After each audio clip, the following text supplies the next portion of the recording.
नमस्कार,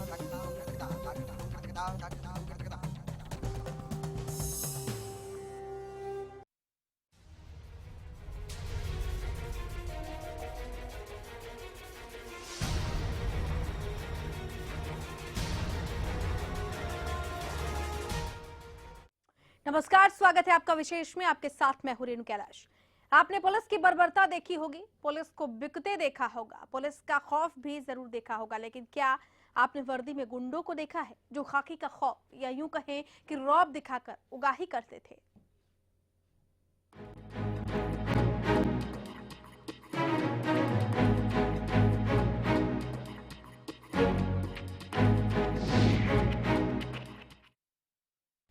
हरियाणा पुलिस ने ही हरियाणा पुलिस की करतूत का पर्दाफाश किया है। हनी ट्रैप में फंसाकर लाखों रुपए की उगाही करने वाले एक गिरोह का भंडाफोड़ हुआ है। लेकिन आप ये जानकर हैरान हो जाएंगे कि इस गिरोह में हरियाणा पुलिस के इंस्पेक्टर समेत एक हेड कांस्टेबल भी शामिल था। मामला बड़ा ही दिलचस्प है। देखिए एक रिपोर्ट, उसके बाद करेंगे इस पर विस्तार से चर्चा। कभी पुलिस का बर्बर चेहरा देखा, कभी पुलिस को बिकते देखा, कभी पुलिस का रसूख देखा, अब पुलिस का नया रूप देखा। ये पुलिस फरेबी है, ये पुलिस ठगती है, ये पुलिस उगाही करती है। इन पुलिस वालों पर मत करना एतबार, इन्हें है सिर्फ पैसे से प्यार। अपराधियों पर साहब है मेहरबान, नोटों की चमक से फीका पड़ गया ईमान। ये हैं महाबेईमान। जिस पुलिस के पास आप न्याय की आस में जाते हैं, आज हरियाणा न्यूज आपको उस पुलिस का एक ऐसा बदसूरत चेहरा दिखाएगा जिसे देखकर शायद आपका पुलिस से विश्वास उठ जाएगा। क्योंकि जिस पुलिस पर कानून व्यवस्था को बनाए रखने की जिम्मेदारी होती है, आज वही पुलिस अपराधी की तरह कटघरे में खड़ी है, जिसके दामन पर उगाही के दाग लगे हैं। बहादुरगढ़ में 2 पुलिस वालों पर उगाही का आरोप लगा है। आरोप है कि फर्जी रेप केस में फंसाने का डर दिखाकर इंस्पेक्टर ओमवीर, हवलदार रविंद्र लाखों रुपए की उगाही करते थे। ये गिरोह पुलिस की मदद से रेप के झूठे केस में फंसाता था और 2.5 से 4 लाख रुपए तक ऐंठ लेता था। दिखावे के तौर पर लिखित समझौता होता था, लेकिन कॉपी नहीं दी जाती थी। समाज के डर से, पुलिस के खौफ के आगे बेबस होकर न जाने कितने ही लोगों ने लाखों रुपए इस गिरोह को दिए। मेरे पास 3 पुलिस वाले आए और यहाँ से उस काम के लिए बोलकर यहाँ से बुला ले गए। इसके बाद मैं थाने में ले गए, लाइन पर थाने में, और वहाँ पर 2 लेडीज खड़ी हुई थी। वहाँ पर पूछने ने बताया कि बोले तेरे ऊपर रेप का केस है, मैंने तेरी दरखास्त दी। वहाँ पर मेरे साथ मार पिटाई हुई और बोला रेप का केस। मैंने काफ़ी विनती की लेकिन नहीं मानी। जिन 4 बजे गया था, 2 लेडीज बैठी थी सेंट्रल कार में, नीलू तोतला कर रविंदर गेट तक बाहर निकला। उस टाइम डरा धमका कर बोले जेल मत आगा, नौकरी छुट्टे की फान होगा, बदनामी होगी, होगा। 2,40,000 किस्तें दी। मामले का खुलासा तब हुआ जब 30 सितंबर को थाने में पहली एफआईआर दर्ज होने के बाद जांच बिठाई गई। उस वक्त डीएसपी अजीत सिंह के हाथों में मामले की जांच थी, लेकिन माना जा रहा है कि इस मामले में कई राजनेताओं का नाम सामने आने के बाद उनका तबादला कर दिया गया। मामले की गंभीरता को देखते हुए आईजी ने इस मामले की जांच सोनीपत के डीएसपी को सौंप दी, जिसके बाद जांच रिपोर्ट में खुलासा हुआ कि 4 महिलाओं और एक युवक समेत 2 पुलिस वाले भी इस काले कारनामे में शामिल हैं, जिसके बाद कई धाराओं के तहत मामला दर्ज कर लिया गया। 662 नंबर मुकदमा है सितंबर का हमारे पास। तो इसमें पीसी एक्ट लगा रहा था, जिसकी तफ्तीश डीएसपी सोनीपत राहुल देव कर रहे हैं। इसमें हमारा इंस्पेक्टर ओमवीर और हेड कांस्टेबल रविंदर का नाम आया सामने, तो इनको सस्पेंड कर दिया है। डिपार्टमेंटल इंक्वायरी शुरू हो गई इनकी। कल फिर हमारे पास एक 42 नंबर मुकदमा पीसी एक्ट का दर्ज हुआ है। 4 आदमियों को इसमें नाम है, तो जल्दी इसकी तफ्तीश करके इसमें भी इनको गिरफ्तार किया जाएगा। ऐसे में सवाल उठ रहे हैं कि आखिर क्यों इतना सस्ता हो गया है खाकी का ईमान? क्यों रौब दिखाकर वसूली करते हैं वर्दी वाले? कैसे पुलिस पर विश्वास करे आम जनता? क्यों पुलिस वाले ही बन रहे हैं गुंडे? कैसे अपराध पर कसी जाएगी नकेल? हरियाणा पुलिस अक्सर अपने नारे के उलट काम करती नजर आती है, जिसके बाद सवाल तो कई सारे उठते हैं, लेकिन खाकी के खुमार में डूबे पुलिस वालों का कोई इलाज आज तक हुआ नहीं और ना ही सरकार को इसकी कोई चिंता है। अगर कानून के रखवाले ही अपराधियों का काम करने लगे तो जान लीजिए जंगल राज आना तय है। ये तस्वीरें भविष्य की सूरत हाल बयां कर रही हैं। बहादुरगढ़ से प्रवीण धनखड़ के साथ ब्यूरो रिपोर्ट, हरियाणा न्यूज। हमारे साथ इस वक्त फोन लाइन पर खुद पीड़ित जुड़ चुके हैं, उनसे बातचीत करते हैं। तेजराम जी, आप तक आवाज पहुंच रही है क्या? जी तेजराम जी, विस्तार से बताइए आपके साथ क्या कुछ हुआ। आप उसके बारे में हमें विस्तार से बता सकते हैं कि आप कैसे इस जाल में फंसे? आपकी आवाज कम आ रही है जी। तेजराम जी, आप कैसे इस पूरे मामले में फंसे, क्या आप विस्तार से हमें जानकारी दे पाएंगे? कैसे कैसे आपके साथ क्या हुआ? हाँ जी, बता दूंगा जी बताइए, बताइए सर। मैं दुकान में बैठा था जी और मेरे पास मतलब 3 पुलिस वाले आए थे जी। उनका नाम तो मैं जानता नहीं, मैं शक्ल से जानता हूँ जी जी। और अगर मेरे सामने आएंगे तो मैं पहचान भी लूँ। जी जी। तो मेरे को बोला जी गराज जी आपसे काम है। टेकराम जी आप? मैं कहा जी मैं हूँ। जी बोले आपसे काम है, आपसे एक मिनट इधर आ जाओ। मैं उनके साथ चला गया जी। जी। थोड़ी दूर पर गाड़ी खड़ी हुई थी 30,000 पुलिस वालों की। मेरा फोन वहां पर खो गया जी और मेरे गाड़ी में बैठा लिया जी। और इसके बाद में मेरे को लाइन पर थाना ले गए जी। और वहां पर मेरे सामने 2 लेडीज खड़ी कर दी जी। और ये बोले बोला जी आपको आप इनको पहचानते हैं? माजी नहीं जानता। मेरे मना करने के बाद मेरे साथ मारपीट की गई जी। और मेरे को बोला कि आपने इनके साथ गलत काम किया है और आपके ऊपर रेप का केस लगेगा जी। और मेरे ऊपर दबाव बना के मेरे पर वहाँ पर तकरीबन मांग की गई। 10-15 मिनट के बाद 15-20 मिनट बाद में लिल्लू नाम का आदमी आया, लिल्लू तोतरा नाम का आदमी जी। और उन्होंने आकर बोला 2.5 लाख लगेगा, अगर तू चाहे तो तेरा फैसला हो सकता है। भाई मेरा काम न निपटा दे, जो कुछ लगेगा मैं आप मेरे को बाहर निकाल दे जी। मेरे बड़े लड़के बच्चे हैं जी वो बर्बाद हो जाएंगे। बिल्कुल। उसके बाद में जी मैंने वो बोला ठीक है, बोला तेरे 2.5 लाख रुपए दे दे, बोला तेरा फैसला मैं करवा दूंगा। मैंने उसको 2.5 लाख रुपए दिए जी। तब मेरा एक भाई से हेमंत नाम का है जी। उससे मैंने उधार पैसे उठाए जी। और 2 है जी। अच्छा तेजराम उसके जी, बाद में मेरा 9:30 बजे फैसला हुआ है। अच्छा तेजराम जी, आपने इस पूरे मामले की शिकायत किसी वरिष्ठ अधिकारी से की?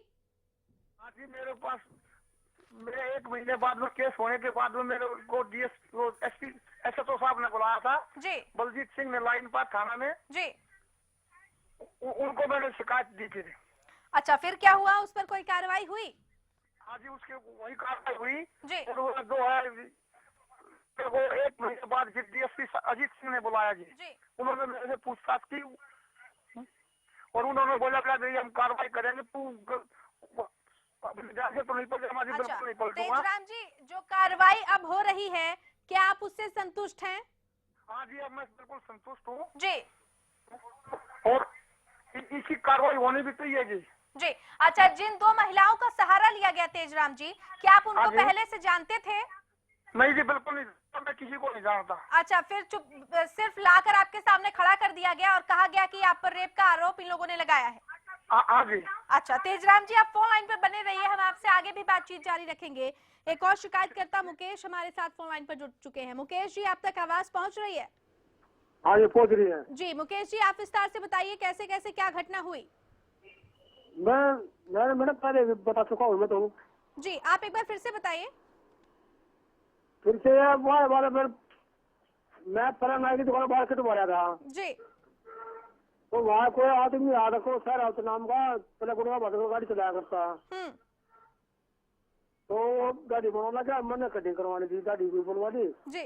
वो थोड़ा मेरा ड्रिंक का थोड़ा मामला है, मैं ड्रिंक कर लिया करूँ जी। तो उन्होंने वो ले रहा था, आपने ड्रिंक कर ली, फिर गाड़ी बनवाने के बाद कटिंग करवा ली, फिर बोला मुझे जसरोड से छोड़ा है वो पैसे, उसको मैं छोड़ने गया था जी। छोड़ गया तो वापिस हमने कलर करवाया अपना जी। कलर करवाने के बाद 10 मिनट के बाद फिर फोन आ गया। मैंने बोला अभी थाने में आ जा फटाफट, मैं क्यों आऊँ थाने में, मका मेरा क्या मतलब जी। तो जैसे मैं 10 मिनट के बाद फिर मैं वहाँ गाड़ कलर करवाया, मैं सूखने के बाद आपको नहा दूंगा मैं जी। मैं फिर राजी हूँ जी। फिर मैं जीव चौक पर पहुंचा जी। तो सेंट्रो गाड़ी थी वो आगा लगा दी, उसमें रविंद्र हौलदार था जी। आगे लीलू तोतला बैठा था, 2 लेडीज बैठी थी पीछे ने जी। तो मैंने सेक्टर 9 में रविंद्र होगा मेरे पीछे बैठ लिया। तो आपसे कितने पैसे लिए गए मुकेश जी? हाँ जी, समझौते के नाम पर आपसे कितने पैसे लिए गए? 2,40,000। अच्छा, आपने इसकी शिकायत कब की? शिकायत मैं किसी को शिकायत नहीं की, मैं तो मैं कई बार सोची भी थी मैंने शिकायत करने की, अच्छा कई सलाह मिली थी। अच्छा, आपने किसी से कोई शिकायत नहीं की, आप घबरा गए थे? मैं घबरा नहीं था, मैं शिकायत मैंने कोशिश कर रहा, मैं बुलाई जी वो रो तो जाना पड़ेगा। अच्छा मुकेश जी, क्या रो तो जाने की। अच्छा, आप क्या उन लोगों को पहचान सकते हैं जिन लोगों ने आपसे पैसे लिए? लीलू तो थोड़ा है जी, उनका नाम जानते हैं आप? क्या वो पुलिस वाले हैं? पुलिस वाला है ना लीलू तोतला, पैसे लीलू तोतला विनोद उर्फ लीलू तोतला। अच्छा, चलिए मुकेश जी, बहुत बहुत शुक्रिया आपका हमारे साथ जुड़ने के लिए। तो एक शिकायतकर्ता ने कोई भी कार्रवाई अपनी तरफ से नहीं की क्योंकि वो डर गए थे। एक शिकायतकर्ता ने इस बात की शिकायत की और तब कहीं जाकर ये पूरा का पूरा मामला सामने आया। हमारे साथ संवाददाता प्रवीण धनखड़ फोन लाइन पर। प्रवीण, आप तक आवाज पहुंच रही है क्या? चलिए, लगता है कि प्रवीण पर आवाज नहीं पहुंच रही है, लेकिन कई सवाल हैं, इन सवालों का जवाब हम लेंगे। हमारे साथ इस वक्त खास मेहमान स्टूडियो में मौजूद हैं, उनसे हम बातचीत करेंगे, चर्चा करेंगे, लेकिन वक्त यहाँ पर एक छोटे से ब्रेक का हो गया है। ब्रेक के उस पार इसके तमाम पहलुओं पर रखेंगे चर्चा जारी। जल्द लौट रहे हैं विशेष के साथ।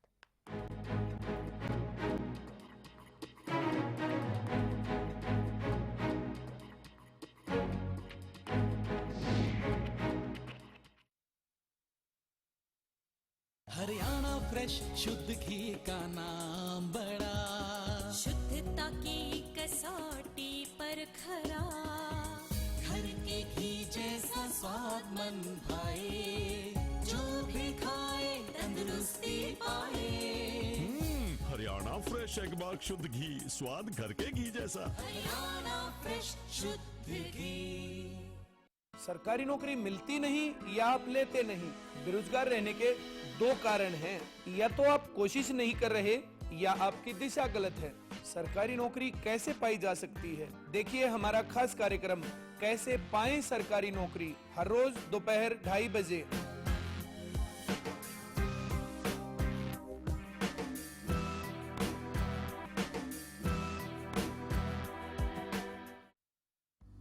The wait for global education in Sirsa is finally over. MDLR Group presents MDK International School, a new landmark of world-class education in the green belt of Sirsa. The first residential cum day boarding school in Sirsa, affiliated to Cambridge University, London, brings forth a global nurturing environment under the guidance of Mr. Lawrence Frey, Director, MDK International School. MDK International School also offers fully air-conditioned campus, state-of-the-art infrastructure, well-stocked library, and a spacious cafeteria serving hygienic fresh meals. The world-class sports and well-being facilities ensures the all-round development of your child at MDK International School. Visit our campus near Tarkeshwaram Dham at Rania Road, Sirsa. For details, call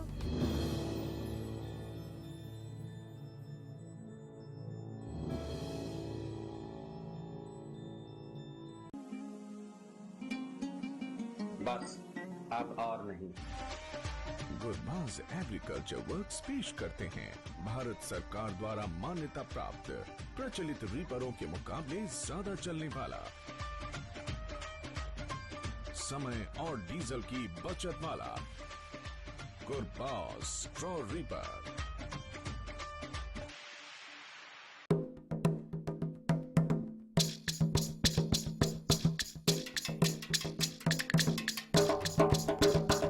मैं आपका धर्मेंद्र आप सबको invite करता हूँ।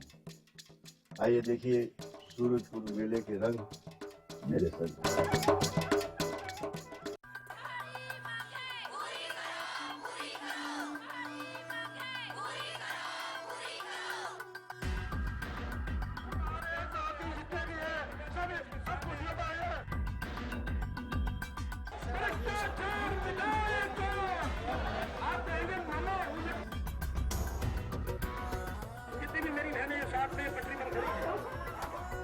हमारी जो मांग है के माध्यम से वो पूरी की जाए। किसानों के हित की बात करें, इसलिए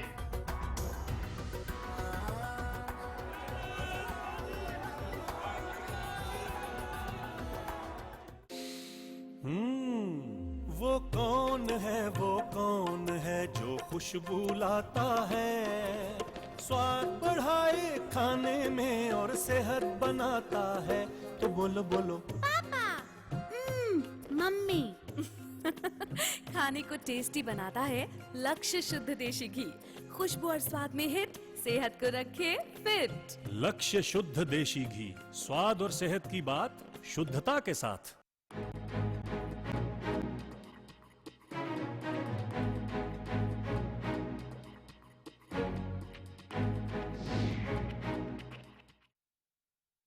तो वर्दी वाले नए गुंडों की हम बात कर रहे हैं खाकी के उस एक और रूप की जिसने वाकई शर्मसार कर दिया है। उगाही के मामले में भी कुछ पुलिस वालों का नाम सामने आ रहा है। इसमें इंस्पेक्टर के लेवल तक का एक पुलिसकर्मी शामिल है। हमारे साथ एक खास मेहमान रिटायर्ड एसपी महाराज सिंह इस वक्त हमारे साथ स्टूडियो में मौजूद हैं। महाराज सिंह जी नमस्कार। जो तस्वीरें आपने देखी, जो रिपोर्ट आपने देखी, आखिर आम इंसान पुलिस पर विश्वास कैसे करे जब झूठे मामलों में फंसा दिया जाता है आम जनता को? कानून का दुरुपयोग नहीं तो क्या है? ये बहुत बड़ी सरासर जो है ना कानून का दुरुपयोग ही नहीं, ये तो एक तरह से ब्लैकमेलिंग भी इसमें शामिल है जी। और जिस पे विश्वास किया जाए उस पे एक तरह से वो तो विश्वासघात ही कर रहे हैं। हाँ। कोई भी जो दुखी आदमी है वो पहले पुलिस के पास पहुंचता है और पुलिस से अगर उसे इससे धोखा मिलेगा तो फिर रह क्या जाएगा। बहुत ही शर्मसार घटना है जी। महाराज सिंह जी, इस घटना के पहलू में क्या करना चाहिए, किस तरह की कार्रवाई होनी चाहिए और क्या लूप होल्स हैं जिसकी वजह से खाकी का ऐसा चेहरा सामने आ रहा है, विश्वास आम जनता का नहीं बन पा रहा है, एक तरफ कुछ पुलिस कर्मियों की वजह से पूरा का पूरा महकमा बदनाम हो रहा है? देखिए, सबसे बड़ी बात तो ये है कि इसमें जो एक सबसे बड़ा पहलू जो है वो पैसे का जैसे आ रहा है। बिल्कुल। एक से मतलब दोनों से करीब 2.5 लाख लिया गया जो हमारे पास आए हैं। ये एक से 240 लिए, एक तो पूरे 2.5 लाख लिए गए। तो 2.5 लाख रुपया इसमें ब्लैक मेलिंग के ही लिए गए। और जिस इंस्पेक्टर का या जिन पुलिस वालों का नाम आ रहा है उन्होंने तो उनको रखा हुआ था। एक पहलू तो ये है कि वो ब्लैकमेलिंग कर रहे थे। मैं इसे दूसरी तरफ ले जाता हूँ कि अभी जैसे हम ये देखते हैं कि भाई हमारा जो जासूसी कांड है उसमें भी तो हनी ट्रैप का ही मामला था। हाँ। तो कहीं ऐसा ना हो कि पुलिस और पब्लिक को मिला के हनी ट्रैप ये डाला जा रहा हो और इसमें जासूसी का पहलू भी तो हो सकता है। क्योंकि पुराने टाइम में ये जो होता था विष कन्याएं हम सुनते थे। हाँ, पहले जब पढ़ते थे इससे कहानियों में सुना करते थे तो वो पुराने राजा महाराजा एक दूसरे के खिलाफ विष कन्याएं इस्तेमाल करते थे। लेकिन डेमोक्रेसी में डेमोक्रेसी का एक स्तंभ, पुलिस एक स्तंभ है, वही अगर हनी ट्रैप इस्तेमाल कर रहा है तो फिर जो डेमोक्रेसी वो रह कहाँ गई है? बिल्कुल, डेमोक्रेसी रह नहीं गई है। सवाल ये भी उठता है कि आम जनता पुलिस पर विश्वास कैसे करें। हमारे साथ बीजेपी प्रवक्ता अनूप अहलावत फोन लाइन पर जुड़ चुके हैं। अहलावत साहब नमस्कार। नमस्कार जी। अहलावत साहब, पुलिस का एक और शर्मनाक चेहरा सामने आया है बहादुरगढ़ में, जहां पर हनी ट्रैप का इस्तेमाल कर 2 व्यापारियों को फंसाया गया और उनसे तकरीबन 2.5 से 3 लाख रुपए की उगाही इन लोगों ने कर डाली। 2 महिलाओं का सहारा लिया गया और पुलिस वालों ने झूठे रेप के आरोप में फंसाने की धमकी देकर इन लोगों से पैसे वसूल लिए। आखिर खाकी पर विश्वास आम जनता कैसे करे, सरकार ऐसी चीजों पर नियंत्रण कैसे लगाए, ये अपने आप में एक अहम सवाल है। आपकी प्रतिक्रिया? देखिए, हमारी सरकार ऐसे मामलों को लेकर बहुत संजीदा और गंभीर है। जिस तरह से ये मामला सामने आया था, इसकी जांच के बाद जो भी दोषी सामने आए हैं उसमें उनको सस्पेंड कर दिया गया है और जो भी कार्रवाई है वो प्रॉपरली हो रही है। जो भी इसमें दोषी होगा, चाहे वो पुलिस का अधिकारी है, चाहे वो लोकल आदमी है, सिविल सिटीजन है, अगर किसी के साथ किसी ने गलत किया है तो हमारा नजरिया बिल्कुल साफ है, हमारी नीयत बिल्कुल साफ है, सख्त से सख्त कार्रवाई होगी और इसमें कार्रवाई हो भी चुकी है। जो पुलिस वाले, उनकी जांच अलग से चल रही है, उनको सस्पेंड कर दिया गया है और जो कानून के तहत जो भी बनेगा सख्ती से कार्रवाई की जाएगी। किसी भी सरकार की तरफ से कहा गया जीरो टॉलरेंस की नीति अपनाई जा रही है, क्या वजह आप देख पा रहे हैं बिल्कुल कि इन पुलिसकर्मियों पर, ऐसे पुलिसकर्मियों पर कोई खौफ नजर नहीं आ रहा है सरकार का या सरकार की किसी नीति का? जीरो टॉलरेंस सरकार की तरफ से है, इन कर्मचारियों की तरफ से तो ऐसा कुछ भी दिखाई नहीं दे रहा। देखिए, बिल्कुल दिखाई दे रहा है, हमने कार्रवाई की है और हम जीरो टॉलरेंस पे बिल्कुल 100% जीरो टॉलरेंस पे हैं। और जैसे ये मामला सामने आया था, 2-3 महीने पहले आया था, तो आईजी साहब ने जो ऑर्डर किए थे जांच के, डीएसपी सोनीपत को इसकी जांच दी गई थी। डीएसपी सोनीपत ने जांच के बाद जो भी इसमें दोषी पाया गया था उनके खिलाफ कार्रवाई की अनुशंसा की थी और उस अनुशंसा के तहत हमारी पुलिस ने उन कर्मचारियों को सस्पेंड कर दिया गया है और जो भी इसमें दोषी लोग हैं उनके खिलाफ सिरे से दूसरी एफआईआर दर्ज की गई है।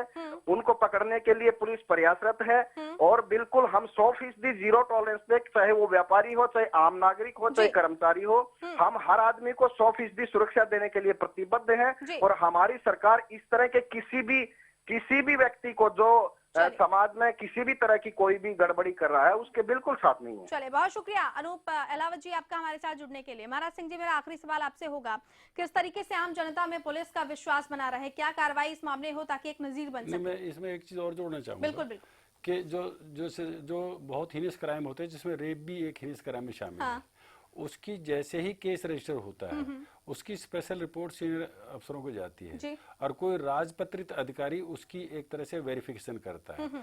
तो क्या इस केस में, इस पर्टिकुलर केस में जब दर्ज हुआ था, तो क्या किसी राजपत्रित अधिकारी ने उसकी वेरिफिकेशन की थी? और अगर वेरिफिकेशन की थी तो क्या उसमें उसके सामने ऐसे कोई तथ्य आए थे? जब इसे सोनीपत भेजना पड़ा तो जो लोकल जो राजपत्रित अधिकारी था उसका क्या इसमें रोल रहा? ये तो इलीगल तरीके से था, सिर्फ महिलाओं को थाने के बाहर दिखा दिया गया और कहा गया कि इन्होंने केस दर्ज करवाया है। इसीलिए पूरी तरीके से उगाही का काम था, ये ठगी का काम। उसी की मैं बात कर रहा हूँ कि राजपत्रित अधिकारी से जो वेरिफिकेशन कराई जाती रही है केसों में, वो सच और झूठ को छानने के लिए तो कराई जाती रही है। तो इसमें ये भी देखना पड़ेगा कि इसमें जो वेरिफिकेशन की गई या नहीं की गई और उस राजपत्रित अधिकारी ने अपनी वेरिफिकेशन में क्या लिखा, जो इसे सोनीपत भेजा, क्यों भेजा गया। तो ये भी एक खास बात है। और जब तक आप सीनियर लेवल पे कार्रवाई नहीं करोगे तो फिर जब तक जो है ना, कुछ भी जनता का विश्वास कैसे होगा। बहुत शुक्रिया महाराज सिंह जी आपका इस खास चर्चा में भाग लेने के लिए आप आए और आपने तमाम बातें बताई। आप जो कि पुलिस महकमे से जुड़े हुए हैं, इसलिए बेहद संजीदा ये मामला इसलिए भी हो जाता है और आपकी राय और सलाह इसलिए भी जरूरी हो जाती है कि इस मामले में कार्रवाई क्या होनी चाहिए। बहरहाल सख्त कानून की जरूरत है और ये कानून कब बनाया जाएगा ये भी देखना अहम होगा, क्योंकि कानून का दुरुपयोग करना भी एक संगीन अपराध है। रेप जैसे अहम मामलों का जो कानून है उसका दुरुपयोग इस मामले में किया गया है। चलिए, मिर्चपुर कांड में नाबालिग दोषी को सजा सुनाई गई है। कोर्ट ने 3 साल की सजा सुनाई है, 10,000 रुपए का जुर्माना भी लगाया गया है। हिसार से इस वक्त की बड़ी खबर आपके सामने, जुवेनाइल कोर्ट में इस मामले की सुनवाई हुई है। मिर्चपुर कांड में नाबालिग दोषी को सजा दी गई है। कोर्ट ने 3 साल की सजा का ऐलान कर दिया है मिर्चपुर कांड में।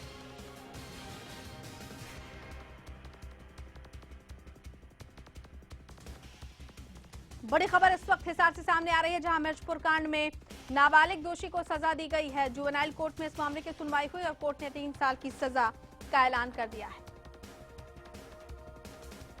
चलिए, इसी के साथ विशेष में फिलहाल इतना ही। नमस्कार।